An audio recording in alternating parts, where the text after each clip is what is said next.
மற்றொரு அண்மை செய்தியை பார்த்து வருகிறோம். எல்லை பகுதிகளான பூஞ்ச் பகுதியில் மின்சாரம் துண்டிக்கப்பட்டிருக்கிறது.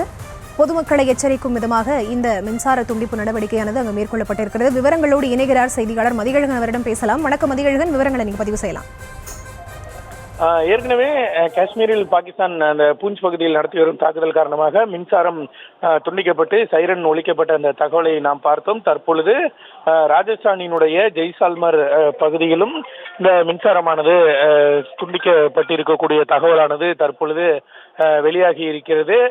ஜெய்சால்மரில் எதுவும் தாக்குதல் சம்பவம் எதுவும் பாகிஸ்தானால் நிகழ்த்தப்பட்டதா என்பது தொடர்பான எந்த தகவலும் தற்பொழுது வரை கிடைக்க பெறாத பட்சத்தில், ஆனால் தற்பொழுதைய தகவல் படி ராஜஸ்தானினுடைய ஜெய்சால்மரிலும் இந்த முழுமையான மின்சாரமானது துண்டிக்கப்பட்டு இருக்கிறது. ஆனால் அங்கு பூஞ்சை போன்று இந்த அபாய ஒலி எதுவும் ஒலிக்கப்படவில்லை.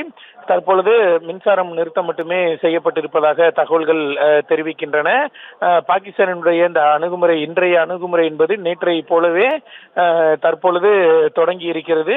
இருப்பினும் நேற்றைய தினத்தை போலவே இது தொடருமா என்ற ஒரு கேள்வியும் எழுகிறது. ஏனென்றால் நேற்றைய தினத்தை பொறுத்தவரை பாகிஸ்தான் ஜம்மு காஷ்மீரை மட்டும் குறிவைத்து, ஜம்முவை மட்டும் குறிவைத்து 8 ஏவுகணைகளை, ட்ரோன்களை ஏவியது. அனைத்தும் வெற்றிகரமாக முறியடிக்கப்பட்டது. அதனைத் தொடர்ந்து பஞ்சாப், ராஜஸ்தான் மாநிலங்களிலும் அந்த அத்துமீறலை பாகிஸ்தான் ராணுவம் தொடர்ந்தது. இன்றைய தினத்தை பொறுத்தவரை தற்பொழுது வரை பாகிஸ்தான் தரைவழி தாக்குதலை மட்டுமே மேற்கொண்டு வருகிறது. இதற்கு இந்திய ராணுவம் சார்பிலும் தக்க பதிலடியானது கொடுக்கப்பட்டு வருகிறது.